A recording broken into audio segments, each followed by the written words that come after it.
डुबकी लगाई कर्दम ऋषि, और डुबकी लगाकर जैसे ही पानी में से बाहर निकले, कर्दम ने अपनी तपस्या के प्रभाव से देवहूति और स्वयं दोनों का रूप स्वरूप मानो 16 साल के युवक और युवती की तरह बना ली। ये तपस्या का फल था। दोनों के दोनों जैसे ही 16 साल के युवक और युवती के रूप में प्रकट हुए, देवहूति ने अपने आप को देखा, विश्वास नहीं हुआ। लेकिन कर्दम ऋषि बोलने लगे, देवी तुम भी हो, तुम देवहूति भी हो, तुम जैसी शादी करके आई थी ना, मैंने तपस्या के बल से उसी स्वरूप में तुमको परिणत कर दिया।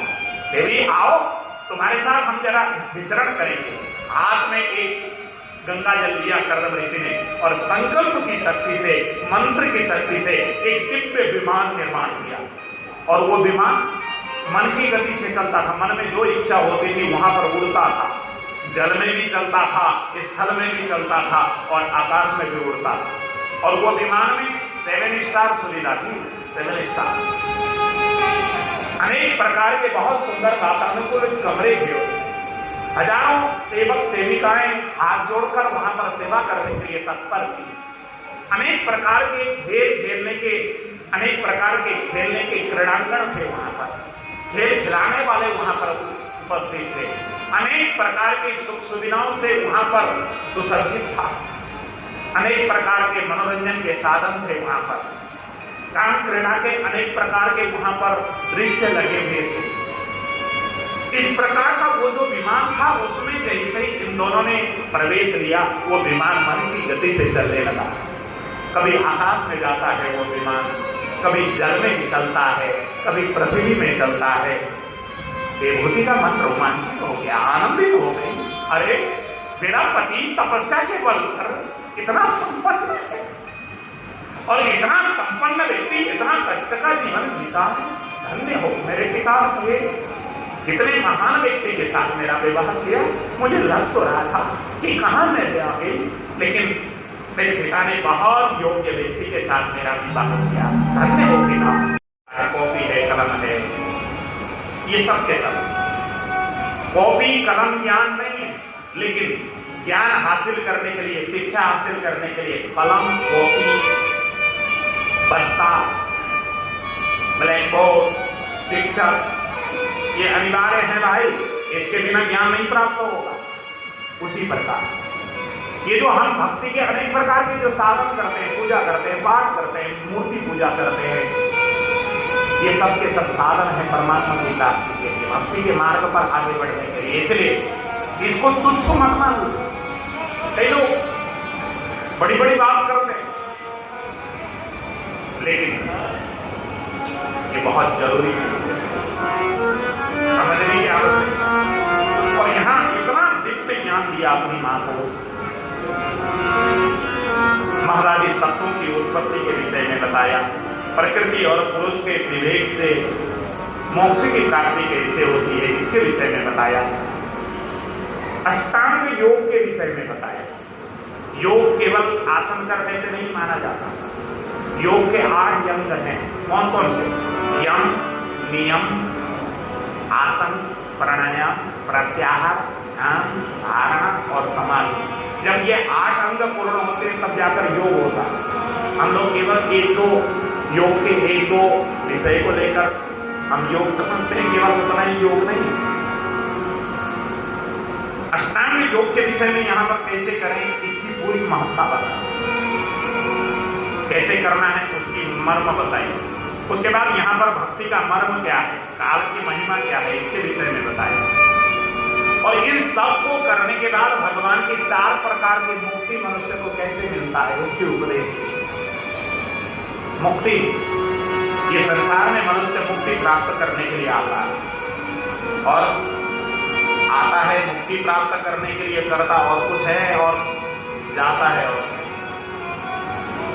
इसका दिव्य यहाँ पर उपदेश दिया। और देह में आसक्त मनुष्य की अधोगति कैसे होती है इसके विषय में यहाँ पर विस्तार से समझाया। 84 लाख योनियों में भटकने के बाद भगवान जब किसी जीव पर दया करते हैं तब उसको माँ और पिता के संयोग से कलल के रूप में माँ के गर्भ में, वो गर्भ स्थापित कर दे। 84 लाख योनियों में भटकना पड़ता है तब मनुष्य जब योनि प्राप्त हो, एक प्रकार के चोट सहे, तब जाकर उस जीव को मनुष्य के देह में मां और पिता के संयोग से कलल के रूप में मां के गर्भ में स्थापित कर दे। पहले दिन की जो स्थिति होती है उसको कलल बोलते हैं।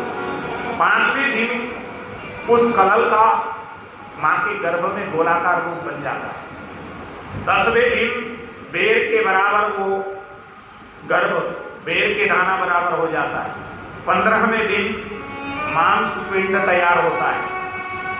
1 महीने में सिर निकल जाता है। 2 महीने में हाथ पैर तैयार होते हैं। 3 महीने में पुरुष या स्त्री लिंग निर्धारण होता है। चौथे महीने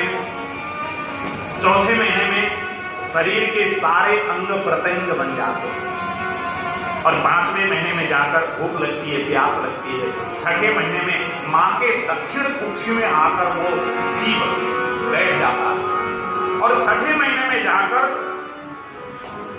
वो दायां कुक्षी में मां के दायां कोख में आकर बैठा हुआ वो बालक 7वें महीने में उसको भूख लगने लगती है, प्यास लगने लगती है, पूर्व जन्म की सारी स्मृति आ जाती है। जैसे पिछले जन्म की याद आती है उस समय उसको बड़ा पश्चाताप होता है।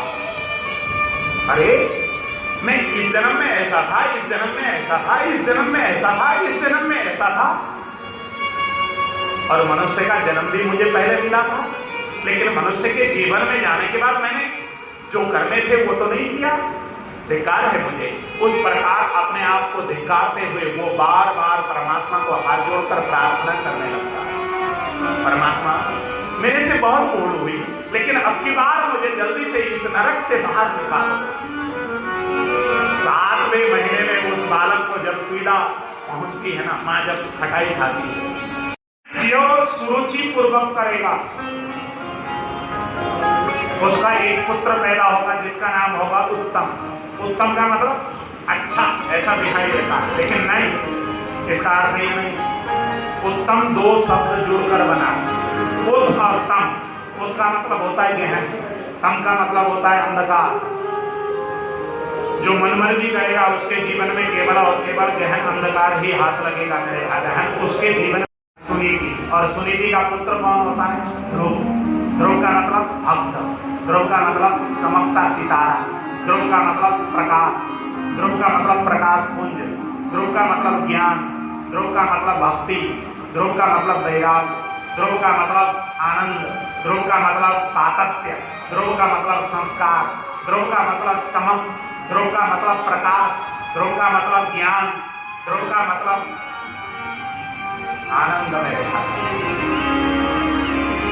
जो नीति पूर्वक चलेगा, जो नियम पूर्वक चलेगा, जो परंपरा को मानेगा।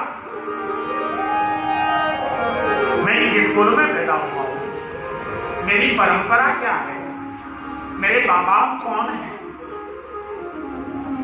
जो जानेगा मानेगा वही तो ध्रुव है मेरे ख्याल में। हाँ, अपनी स्थिति को जो जाने वही तो ध्रुव होता है। जिसको किसी से कोई मतलब नहीं, नहीं नहीं, हमको जो मर्जी करेगा वो खाएंगे। सभी नियमों को जो ताक में रख दे वो तो उत्तम होता है। उत्तम का मतलब गहन अंधकार।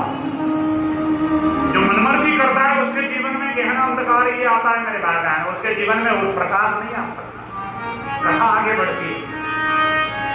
उत्तम का राजा सुरुचि को अपने साथ राजभवन में रखते हैं, लेकिन रानी सुनीति को वन में रहने के लिए विवश कर रखा है।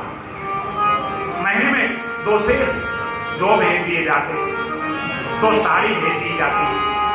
उस साड़ी और 2 शेर जौ में अपना गुजारा चलाती सुनीति रानी अपने पुत्र के साथ झोपड़ी में रहती है। कुशा के आसन पर अपने पुत्र को सुलाती। छोटा सा नन्हा सा पुत्र है, 4.5 साल का। प्रत्येक दिन अपने पुत्र को ज्ञान गुण की बात करती, ठाकुर के भक्ति की बात करती। प्रत्येक दिन पूजा घर में ले जाकर ठाकुर की पूजा करवाती अपने पुत्र से। स्वयं भी रोज जाकर भगवान की पूजा किया करती। बहुत अच्छी अच्छी बातें सिखाती, किसी को भी आदर करने के लिए कहती, कभी किसी को भी तिरस्कार करने को नहीं कहती, कभी क्रोध नहीं करती अपने पुत्र से। सदा बहुत प्रेम से बात करती, बेटा कभी भी किसी से बात करो तो प्रेम से बात किया करना, इस प्रकार के संस्कार देती।